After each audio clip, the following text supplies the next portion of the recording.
On January 24th, 2021, a very strange melee set is about to occur. Logan is playing Unsure for 17th place at a tournament named I Dare You.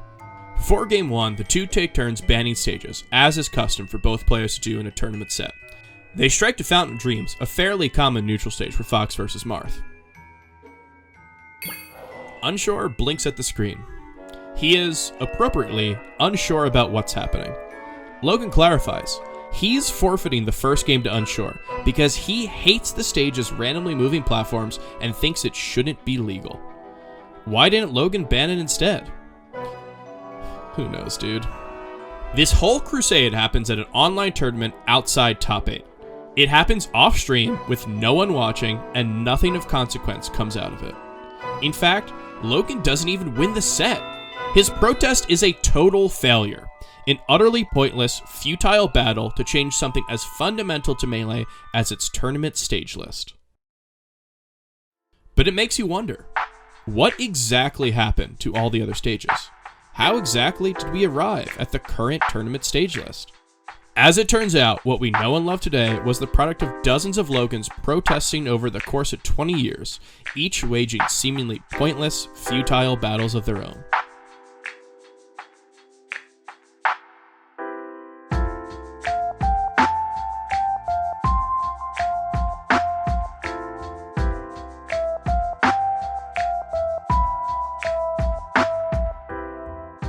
There's 29 stages in Super Smash Bros. Melee.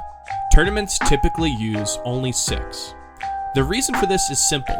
All the other ones are awful. However, figuring out why they're awful was a longer process than you might think.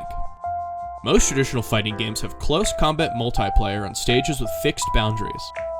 There's exceptions to the rule, where the corner walls break, but broadly speaking, stages in traditional fighters are made with competition in mind. Want to know what Melee was made for? Okay, so it's pretty clear why Hyrule Temple is banned, but for other stages, it's not as obvious. More than any other fighting game, Melee's environments shape the game as much as the characters themselves. Think of stages like extreme tennis courts. Some stages are small, some stages are big, and some stages are like playing out in the bay or whatever. Just like how you wouldn't play the French Open in snow, you wouldn't want to play Grand Finals on Icicle Mountain. The earliest documented national rule set came out in 2004. It was made by the Melee Backroom, an exclusive group of community leaders who made the first tier list. They developed the idea of neutral starters and counter picks. Neutral starters were available to pick at the beginning of a set because they were more balanced.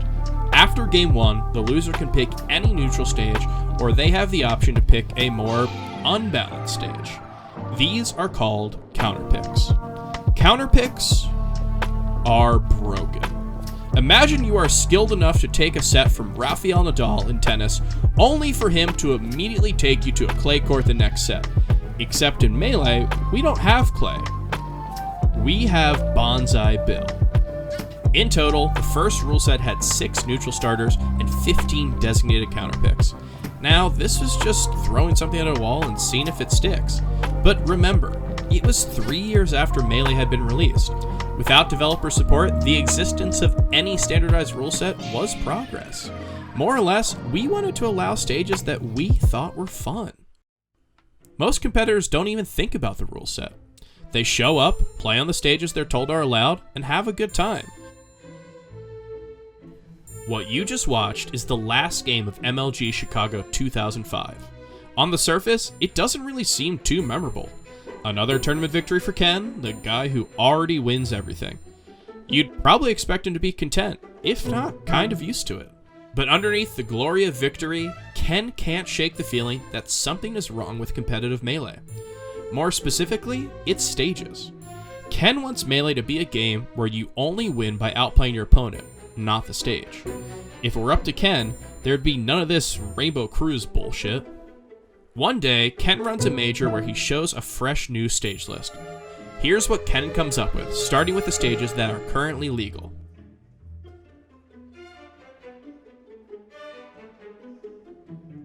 And here's the stages that are currently illegal. And there you have it. That's how we got to our current stage list.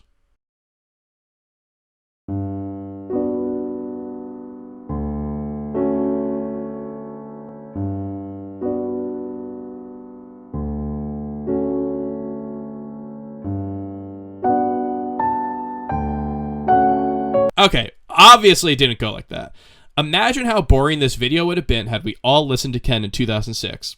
Yeah, we used to play on all these stages with flying cars that hit us until the best player said that was stupid. The end. Alas, sometimes the people aren't ready for the future. We largely dismissed Ken's crusade as him being a diva and went right back to using all those wacky stages he complained about. But over time, it started to become clear that maybe Ken had a point. Cutting out virtually every stage of the game would be a bit much, but it's hard to deny that some of them are a little ridiculous. In the age of the MLG circuit, Melee players are taking competing more seriously than ever.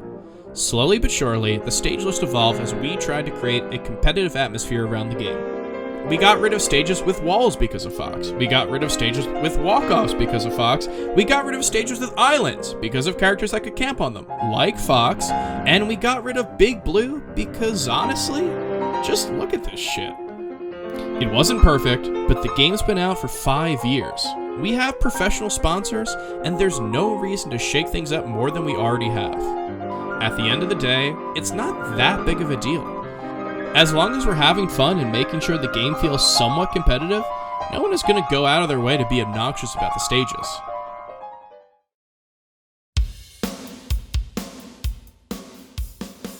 If you've been following the scene for the last 5 years, you're probably familiar with Chudat's various antics. What you may not know is that this guy was once the second best player in the world, right underneath Ken. But Chu wasn't really a rival. A rivalry implies that both players give a shit. For about a year or so, every grand finals between Ken and Chudat went like this. Hey, want to split the prize pot? Sure. Chu would then play like Game & Watch or some shit, and Ken would beat him. Chu's always been out there. He used to go Young Link or Pikachu just to annoy his opponent with a wacky counter pick. While other top players were choosing stages like Final Destination or Battlefield, Chu was more than willing to take players to Pokefloats. Yes, Pokefloats was legal. No, this is not a joke. Ken and Chu made for a funny duo at the top of the world. Where Ken presented himself as the principled, serious competitor, Chu was a weird guy trying to do the weirdest thing possible at every available moment. At MLG Chicago 2006, Chu does something incredible. He beats Ken. When the two play each other again in Grands, Chu decides that it's not the time to fool around. No Game & Watch, no Young Link. He goes Ice Climbers. And he loses with the Ice Climbers for 3 games in a row. What is Chu going to do next? He could try to defeat Ken on a stage like Final Destination again, or he could go Jungle Japes. Jungle Japes is an ungodly abomination. The little islands are easy to camp on, the water will pull you to the left if you enter it, and worst of all, there's claptraps that pop out and can kill you in a single hit. In every competitive measure, Jungle Japes shouldn't be considered a legal stage. In a few years, it'll be gone from most tournaments. But in 2006, it managed to slip through the cracks. Oh, he gets it. Just like that, Chu is back in it. He's taken a game off the best player in the world with his secondary Fox. He is on the board. Surely, the tides will start moving in his favor. At least that's what you'd want to believe if you were a Chu fan. What actually happened was that Ken would beat him in the next game on a completely normal stage, winning the tournament. All the Jungle Japes game really amounted to was cheesing a single game in a set that Chu ultimately lost. In other words, it was a complete waste of time. We would like to play. Introducing the ultimate Wii Throwdown. Gather your friends, invite the whole family as the biggest characters in gaming history come together for the brawl to end them all. Super Smash Bros. Brawl. Rated T for teen.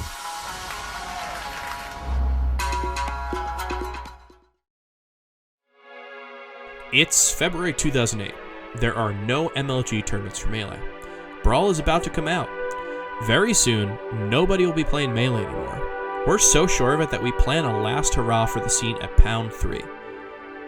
Many of the best players in the world are going, but the most notable one is a 16-year-old Jigglypuff player from the West Coast. Mango has traveled all the way from California to Maryland, and this tournament has been a roller coaster for him. After early losses, he's crawled his way back to top 8, loser's side, where he has to fight Azen, the guy who won the last major. Today, stage striking involves both players banning starters one by one until they're left with a single stage. At Pound 3, each player had one stage ban, but it was for the entirety of a set, not just game 1. And I look at him right in the eye and I'm like, what do you ban? And he looks at me in the eye, doesn't say anything for like 5 seconds, he goes, I banned nothing. And I'm like, that's badass. If this set were to happen a year ago, maybe it would have gone differently. But these two understand that Melee is on its last legs. It's an unwritten code of sorts, where even the best players get that the days of high-stakes competition are over, and that we should just enjoy the good times while they last. In a way, it's beautiful. Mango and Azen split their first 2 games, and it's Azen's counterpick for the last game. Both players haven't banned a single stage. But even as Melee is winding down, Azen's still a competitor, and he'd rather win than lose. So for the last game of the set, the choice is simple. Green Greens is a mess. There's several reasons why the stage is bad for tournaments. There's falling blocks, bomb blocks, floating islands, there's apples that explode. Why do the apples explode? But you want to know an especially big problem? Check out the absurdly low ceiling. This is Jigglypuff's worst tournament legal stage. If every stage was allowed, it still might be Jigglypuff's worst stage. On top of that, Azen's playing Fox, Jigglypuff's hardest matchup. It's as close as you can get to an unwinnable counterpick among 2 top-tier characters. With playing as main out of the question, Mango counterpicks Azen, also with Fox. Round 3, we had to like move venues, you remember that? I was trying to lose in losers, but I couldn't lose. Like I was just playing and I would try to lose and I would just win. And I had a flight at like 6 a.m. and I was in high school. And I was like, I told my mom I would go to school the next day if I went.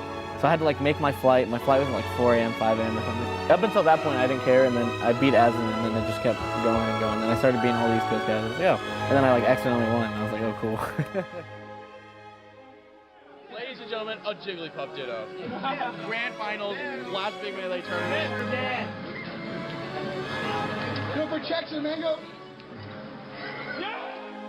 We have reached the end of history, and it's Mango who walks away as Melee's final champion. What defined this end of history? A bomb block, an offstage barrel, an R-wing, and a stage where the lava launches you into the air. These blemishes of competitive Melee are as much a part of our past as anything else. Over time, we noticed their ugliness, and we loved them in spite of their ugliness, and it occasionally led to amazing moments. But now, the good times were behind us, and it seemed like we were all ready to move on.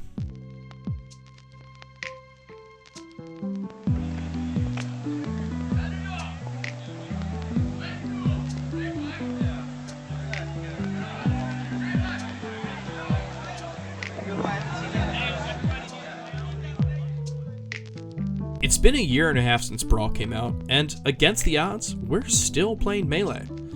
In July 2009, we have our largest tournament ever, Genesis. Mango, Mewtwo, Hungrybox, you name a good, active player, chances are they're here. Even Armada, the best player in Europe, is coming to America for the first time. Nobody knows how good he is, and everyone wants a shot at him. Early on, Armada plays Lunan, a ranked NorCal Fox.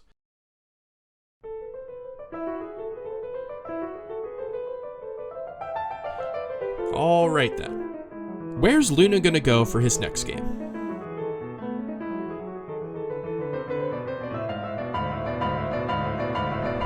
Just clap your ass off. I mean, that's really all I can say.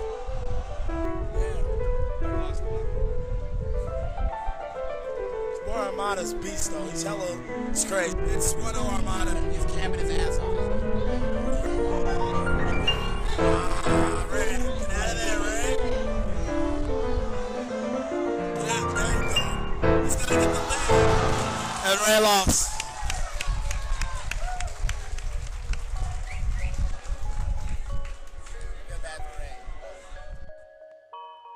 In sociology, there's a concept known as social inertia. The basic idea is that you exist inside some sort of social space, with some sets of habits and behaviors, and those spaces dictate how resistant you would be to social changes. Importantly, different subcultures experience different rates of social inertia based on their behaviors, so some people are a lot more resistant to certain changes than others. It's easy to look back and oversimplify what actually happened, as if we suddenly woke up one day and realized that Rainbow Cruise was bad. The reality is that when community interest in competition picked up again, different groups of players resisted calls to get rid of different stages at varying rates. By the first Genesis, most tournaments had more or less cut Jungle Japes and Green Greens out of their stage list. Nobody protests because it's so rare to see a tournament match on either stage. But when we try to put Mute City on the chopping block, getting rid of it becomes a bit more complicated. There's obvious glaring issues with Mute City, none bigger than the fact that cars can literally drive by and hit you. Today, you can't possibly look at this stage and think that it's remotely fit for competitive play. So how did Mute City last for so long?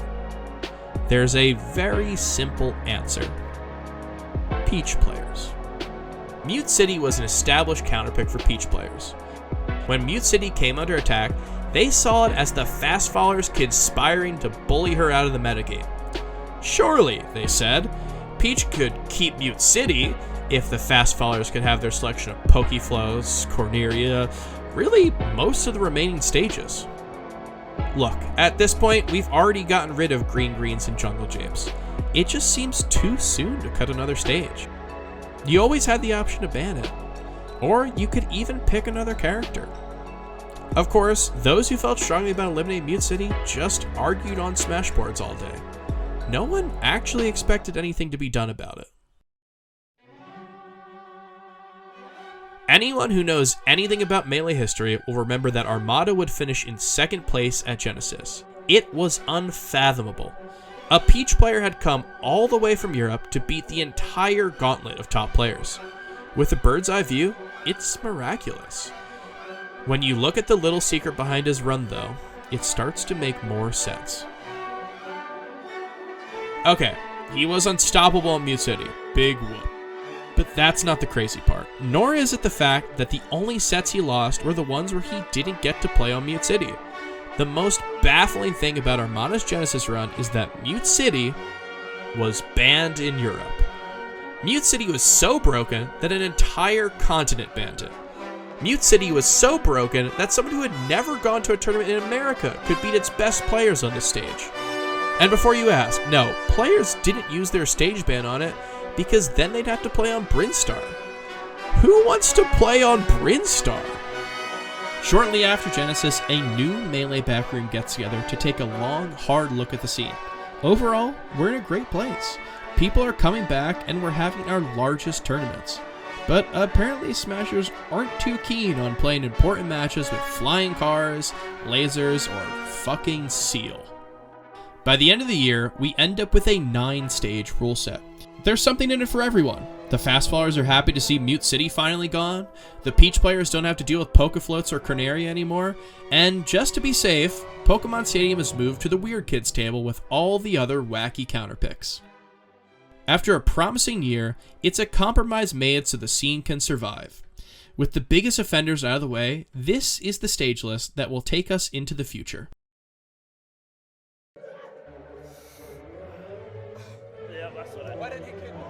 No! Whoa! Oh, come on! Whoa! Nice! That's it! Yo, he's so good. That's... Something crazy is happening at Revival of Melee 3. Dr. PP has just taken a set from Mewtwo King in Grand Finals. Sure, Dr. PP's been getting better over the last year, but he'd never beaten him before. Right now, he's one set away from the biggest win of his career. Oh, that's great.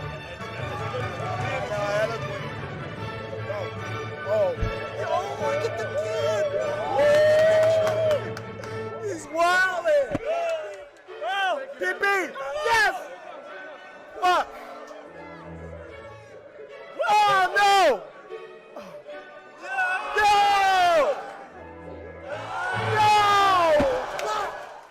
After Mewtwo wins a tense Game 4, Dr. PP weighs his options carefully. He obviously doesn't want to go to FD.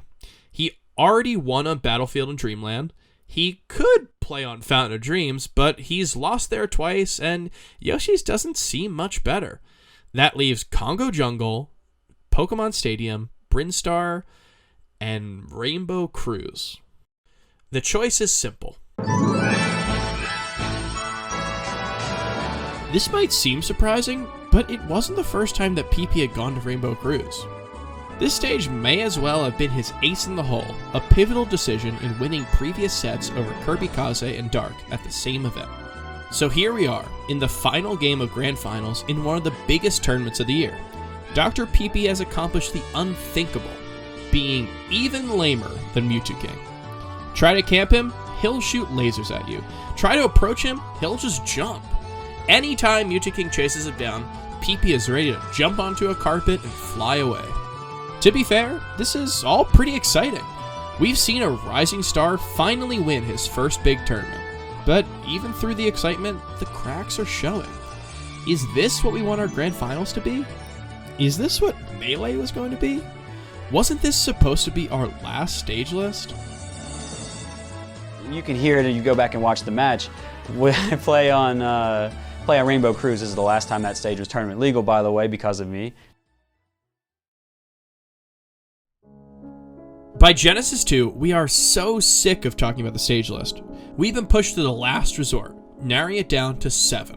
Rainbow Cruise is gone, thanks to PP, and Brinstar is banned because who wants to play on Brinstar? A quick look would make you think we did it. None of the stages can hit you with a flying car, burn you with lava, or blow you up with an apple. By and large, we have a bunch of grounded stages with slightly different layouts. Some are big, some are small, and some have relatively benign, predictable hazards, if you could even call them that. Here's a quick puzzle about one of them. Imagine you're playing on Kongo Jungle. How do you get from here to here? Given that most characters can't get there with just a full hop, there's usually 2 main options. You can double jump up there and just barely make it, or you can ride the platforms until you're high enough to jump there. Basically, the stage has 2 top platforms instead of 2 side platforms, with 2 additional moving platforms in the middle. Doesn't seem like too big of a deal, does it? Remember Genesis and how Armada beat a bunch of good players on a broken counterpick? Turns out there was another Peach player doing a lamer version of that on the other side of the venue. In Winners Round 3, Pink Shinobi vs. Rockrock goes to the final game. This is a big deal. Pink Shinobi is the #1 in NorCal. He's surrounded by players from his region who are in utter disbelief that he dropped a game to a Ganondorf. What's about to happen in Game 3 will be equal parts shocking and completely unsurprising. To fully appreciate it, we must understand what sort of guy Pink Shinobi was. I agree. I think he should have. Nah, just because he's going to get camped hella hard, so. I don't know what he's trying to do. Mango has the lead, so I don't know why Paul's sitting there. How's your day? So Mango, what's up? Mango looking for his bag while he's getting camped in a tournament match. Pink Shinobi may as well be a ghost. With the few data points we have today, he was only around for about 2 years before just disappearing, like a specter that haunted all of NorCal before getting bored. He left behind a completely unrivaled legacy as the wackest player in Melee's existence. Pink Shinobi not only seemed like he wasn't having fun, he made you wonder if Melee was even fun. In Game 3, Pink Shinobi will offer a challenge to Rockrock, a slightly different variant of the same puzzle we began with. How do you hit Peach, as Ganondorf, if she hangs out up here? Rockrock spends the whole match trying to solve this question. He's forced on the spot to invent new methods to hit Peach on this platform. He tries everything. It takes Rockrock 5 minutes to take a single stop. Most games don't even last 5 minutes. The more the match continues, the less Pink Shinobi bothers to even try hitting him. The answer to our puzzle is that there's no answer. It was the last hidden secret about Melee's stage list, that stages could be terrible, purely by virtue of being shaped the wrong way. There's a common misconception that this match was what got the stage banned, but that's not really true. 2 years later, this stage has somehow remained legal at tournaments. We had proof that the stage could be abused, but it was only an issue in a few matchups. No one really cared, and because of that, we hadn't gotten around to banning it. Anyway, didn't Rockcroc kind of bring it on himself for playing Ganondorf in the first place? Alright, let's get back to Genesis 2. We're going to look at how many games were played in Top 64. We're going to take a detour, and it will be a little long, but it'll be important. Just trust us on this one. To begin the tournament, every entrant is put into a round-robin pool, and the top 4 of each pool make it to round 2 in another round-robin pool. Finish top 4 in one of those pools, and you're in Top 64. Top 64 starts with, you guessed it, a quick phase of round-robin pools to determine a final Top 32 bracket. Now, there's 8 pools of 8 players, so each pool has a total of 28 sets. It's best of 3, so before we even factor in the sets that went to Game 3, we're at a minimum of 56 games per pool. Total of 448 games so far. Pool 1 had 4 sets that went to Game 3, Pool 2 had 7, Pool 3 had 5, and altogether, there were 32 sets in Round 3 pools that went to last game. Add 32 to the 448 we already had, and we're at 480 games before we even get to Top 32. Top 32 begins with every player and winners still best of 3. 16 sets, so that's at least 32 more games, giving us a total of 35 once we add in the 2 sets that went to Game 3. Actually, it seems like they messed up a little and played 2 best of 5 sets by accident. It's okay, we're all human. Add those in, that's 37 games in Winners Round 1, and we're at 517 already. Losers Round 1 goes swimmingly, and everyone manages to remember that it's all best of 3, and they all end 2-0, so we can add a nice round 16 to our total. Okay, 533.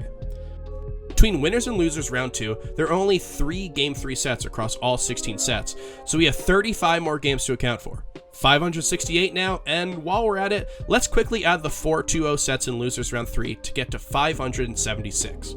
Winners Quarters time, and here's where the fun begins. Best of 5 time. 3-1, 3-2, and 2 3-0s, so we're at 591 games total. Actually, Wobbles forfeited after going down 2-0 to Hungrybox, so we're really at 590. We drop down to Losers, and it's clean sweeps across the board, 4 2-0 sets, so we're at 598. But it looks like there's still some confusion about what is best of 3 and what is best of 5, and one of those 2-0s was actually a 3-0, so let's say 599. Top 8 losers, and it looks like we still don't know what we're supposed to be doing because we have a 2-0 and a 3-1. Alright, 605 total now. Winner semis is best of 5, and surprisingly, everyone knows it. So after a 3-1 and a 3-2, we're at 614 games. Down to losers again, 1 3-0 and 1 Game 5 sets, so 622, and since we're already in losers, we might as well just count that quick 3-0 in loser semis to give us a nice 625 going to the top 3. Winners finals is a clean sweep, add 3 more games, 628. Time for losers finals, also a clean sweep, so 631. Except we're still at 630, just like Wobbles, Taj also forfeited after going down 0-2. Must be an Arizona thing. 1 classic Game 5 grands later, and we're at our final count, 635. Oh, shit. Back then, Genesis used to do tiebreakers for 5th and 7th. So 2 2-0s to determine who gets 6th and 8th, and we've finally reached our real total. 639 total games played at Top 64 of the most important tournament at the time. Do you know how many of those 639 games were played on Kongo Jungle?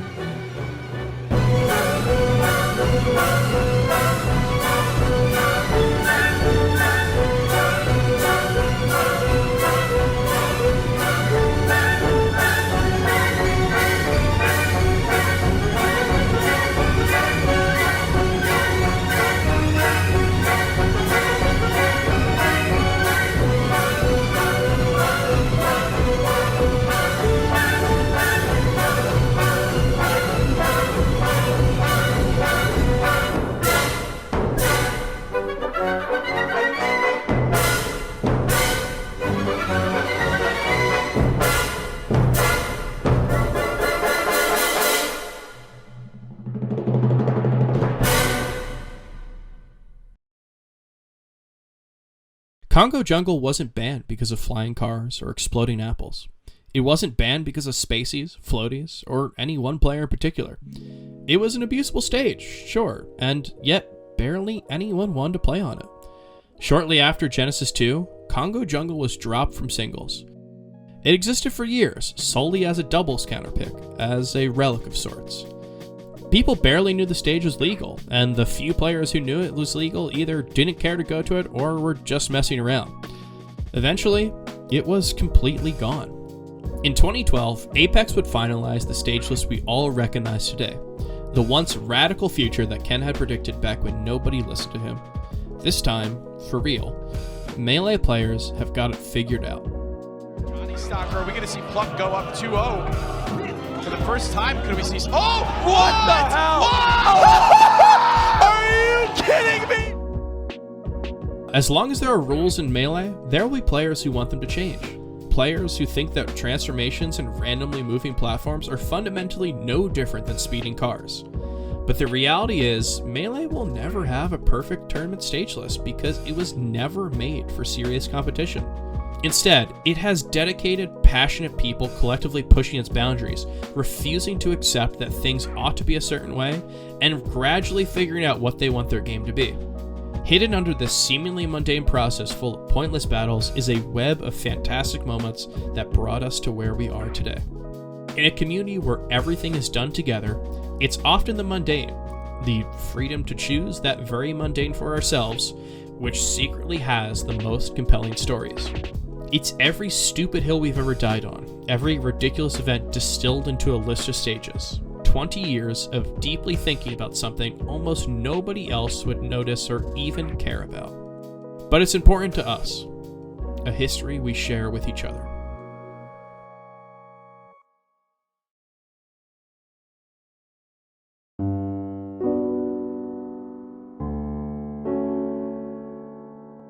That's exactly what we're getting, Fish. That's the play. We're having a great time right now. Let me hit you with a little bit of lore here, right? I know for a fact Amsa in Japan never played on this stage at tournament because in the era that the rest of the world had Mute City legal, and that actually just, I cannot believe Yoshi died there. Japan was playing on the FD only rule set. It was only FD. Exactly. It wasn't even like you had Pokemon Stadium, Battlefield, none of that. It was literally only FD. That was when I lived in Japan. And so when Japan introduced the rest of the neutral stages, they skipped the part where stages like this were legal. So Amsa has never really played on this stage in tournament. Two-player combo. Light shield to slide off. Okay. Oh, this is big. I don't know about that. Yeah. Jay. Absolutely, okay. And I like to watch out for the cars. Oh, the combo off of them. The tech, what a wall tech, but Axe with some techs of his own. Oh, dodge the cars. They both get run over. Yeah, if S2J dodged the car, I think that would have been a knee setup, actually. Oh, Mute City Game 5. Even J-Moo breaking a smile right now, playing this matchup right now. J-Moog. This game determines like a $5,000 swing one way or the other, I feel like. Or like $3,000 or $4,000 swing one way or the other, right? That's crazy. I could not tell you how happy I am about this. Go for the jab. Okay. The cars! Breaking up the combo! Okay, this is on the second lap, the cars don't really kick in until the very end of this phase. Yeah, when you reset there they are. here, yeah. Exactly. When Go kicks in. Exactly. It's like messed up that I still know that. We've played too much on these stages. I've played so much on this stage. I've played so much on this stage.